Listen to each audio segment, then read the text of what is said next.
Bom, gente, eu estou recebendo aqui no programa o doutor Júlio, hoje, doutor Júlio Pereira. Tudo bem, doutor Júlio? Primeiro programa do Ano Novo, uma alegria tê-lo aqui comigo, viu? Obrigado. Fique à vontade, doutor. Que nós vamos falar sobre um assunto muito, muito importante. Olha, imagine vocês que, de acordo com o Ministério da Saúde, os aneurismas podem ocorrer em qualquer artéria do corpo. Mais de 6 mil brasileiros morrem, né, doutor? Anualmente por aneurisma. Os do tipo cerebral, que é a área do doutor Júlio Pereira, e da aorta torácica e abdominal, são aqueles que apresentam as taxas mais altas de mortalidade. Então, para falar sobre esse assunto, o neurocirurgião doutor Júlio Pereira. Quer dizer que Quer um cafezinho? Tá, vou querer, já botei Por aqui favor. guardado. Isso. Pode dar em qualquer artéria. Isso, perfeito, Claudete. Sem dúvida, assim, nos últimos anos houve uma revolução muito grande porque os exames de imagem eles estão mais acessíveis, né? Ah. E de um modo geral, como o aneurisma ele ocorre de forma assintomática, o paciente acaba fazendo investigação por algum motivo e encontra o aneurisma. O aneurisma é um problema no vaso, então, como você falou, onde tem vaso assim, pode desculpa, acontecer. não entendi. Antigamente a pessoa já estourava, sei lá, já tinha um Perfeito. aneurisma e nem sabia de Perfeito. nada, porque não tem sintoma nenhum, né? Perfeito. Assintomático. Agora, às vezes o médico pede, eu tô com uma dor de cabeça, vai lá fazer uma tomografia, uma ressonância, e aparece? Isso. Eu sempre Nossa, falo que assim, impressionante. o avanço da medicina é curioso, né? Tem uns aspectos muito positivos que a gente descobriu antes, mas tem um aspecto que cada vez mais a gente tem tido achados incidentais.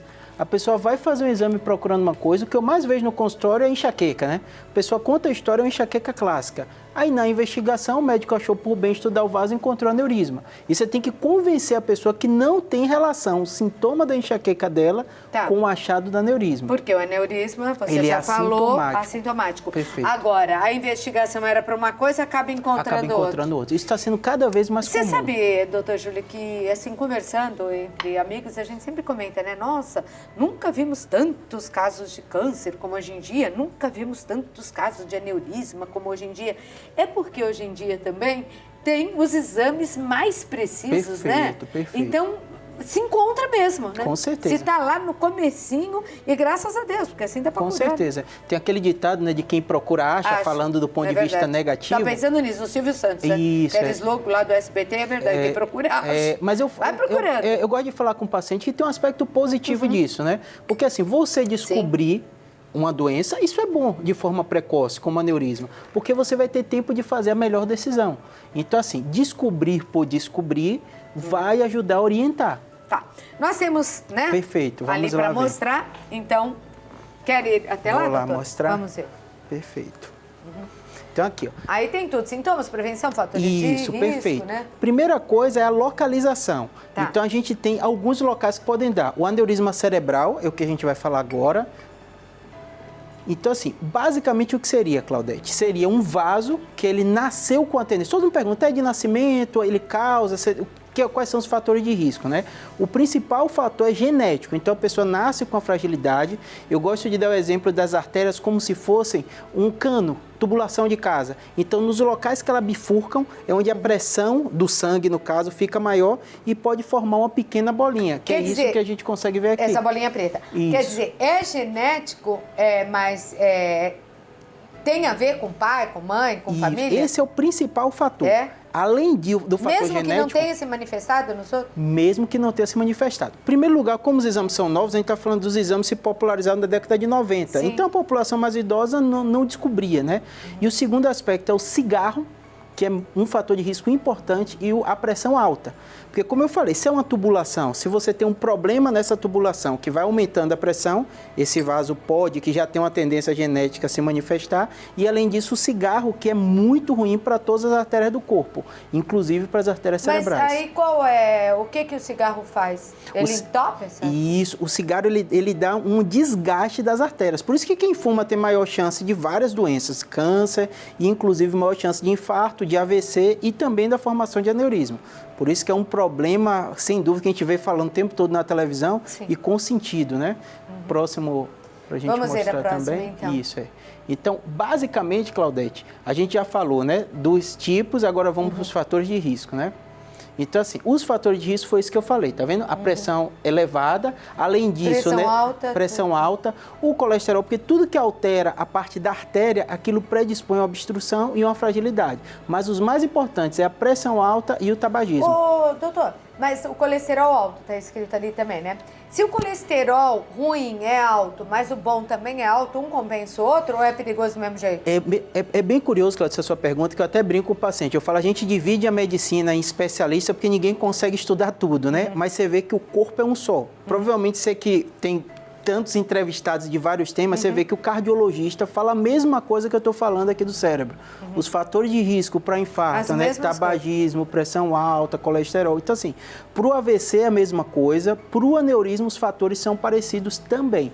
Então, quer dizer, independente de qualquer coisa, tem que cuidar da saúde como um todo. Perfeito, não é? Claudete, Mas perfeito. é verdade. Tem outra coisa que todo médico fala aqui também, acho que você de casa também já sabe o que é cuidado com a alimentação, prática de exercício. Né? Isso todo mundo fala. Claudete. Aneurisma, tem uma idade para dar? Perfeito. Tem a idade que é mais comum dele romper. Então, assim, o aneurisma, como eu falei, em si, o aneurisma ele não é problemático. O problema é quando ele rompe. Então, tudo que a gente conversou até agora, que é mais comum de achado incidental, tudo isso, aí vem a grande pergunta de quando se descobre e a pergunta que chega no consultório. E aí, descobri o aneurisma, o que eu devo fazer, né? Não é à toa que a gente na televisão, né, teve a esposa do Lula, né, série de casos de pessoas que de repente são saudáveis e um aneurisma se rompe, né? Então, o médico tem alguns critérios para a gente ver sobre alto risco de sangramento ou baixo risco.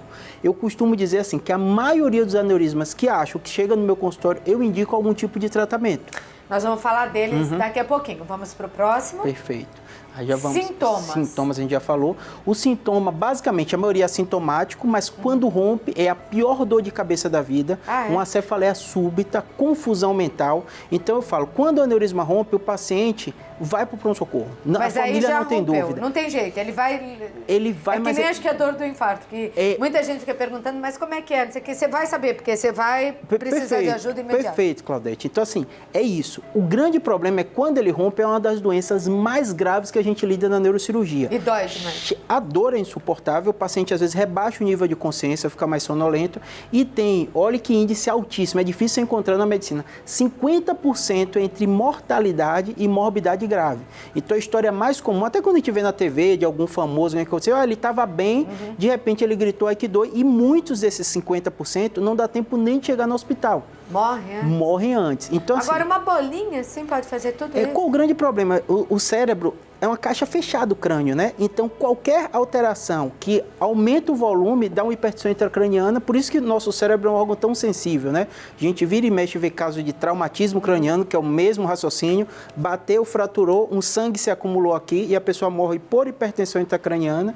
No aneurisma é a mesma coisa, ele rompe, se aquele sangue, o corpo não agir para tamponar por si só, não vai dar tempo de chegar no hospital, do médico abrir o crânio, nada disso. Então, assim, é uma doença que ela é muito grave. Esse é o grande problema do aneurisma. E essa bolinha pode se romper, quer dizer, pode estourar a qualquer tempo. Em gente mais jovem, gente com mais idade, gente que nem sabia que corria o risco com isso. E eu gosto de falar para os pacientes o seguinte, isso não é um problema específico do Brasil, isso acontece no mundo todo. Então tem diversos trials, que são trials. Você investiga uma pessoa que descobriu aneurisma, dentre possibilidade de tratar, não tratar e ver o curso daquela doença. A gente está falando de forma simples, aneurisma, né? Óbvio, porque não é um debate técnico, mas a gente médico, quando vai analisar, vai ter o tamanho do aneurisma, os fatores de risco que esse paciente tem, a localização.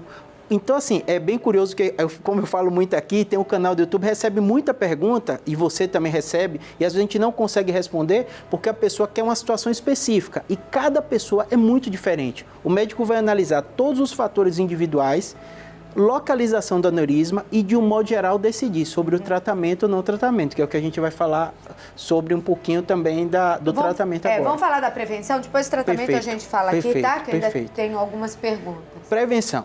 Toda doença eu divido em 2 grupos. Fatores não modificáveis, que assim, não tem jeito, né? Tá. Aconteceu. Genético, não sei o que. É genético. Então assim, mas quando tem fatores não modificáveis genéticos, assim, teve a história de 2 familiares com ruptura de aneurisma, ou que descobriu aneurisma, independente, tem que fazer triagem. Então, às vezes, estou acompanhando um paciente e descubro, quando você começa a conversar, meu avô teve também, eu chama a família inteira de primeiro grau que tem que investigar. Mesmo os fatores não modificáveis, você tem que fazer isso. E os modificáveis, né, que é controlar a pressão, esse é o fator mais importante. O tabagismo é cessar, não existe outra palavra. Eu até converso com cada paciente, eu falo assim, é muito individual, né? É difícil você mudar hábitos, né? Mas o ideal é parar o cigarro. Então, o mais importante é isso, o controle da pressão arterial e tudo que envolve, que influencia a pressão arterial, que a gente sabe, né? Olha lá, já tá lá de novo, o senhor me dizendo, ó, dieta saudável, fazer exercício. Fazer eu não exercício. Fazer exercício, sem dúvida. Agora a gente vai falar um pouquinho do tratamento. Olha, gente, isso daí é para tudo, né? Uma lição para tudo, porque a pessoa está ficando cada vez mais sedentária também, o que não é bom, comendo muita gordura, não é? Eu gosto de falar com todo paciente que, como você começou falando disso, a gente está descobrindo mais. Eu falo assim, em primeiro lugar, a gente está vivendo mais. Sim. A gente é um ser biológico. Quanto mais a gente vive, mais probleminhas vão acontecer, que estão tendo um controle melhor. Se a gente pensa na década de 60, 70, a média de vida era 50, 60 anos de idade. Hoje a gente já está... A média de vida da população brasileira, que é tão desigual, tem mortalidade infantil, tudo isso, mas a média já passou dos 80. Tem entre 80 e 85. Então, assim, a população está vivendo cada vez mais. E também não adianta viver bastante toda funicada, né? Com certeza. Tem que ter com a qualidade saúde de toda vida. ferrada também. Perfeito. Tem perguntas, Felipe, para o doutor?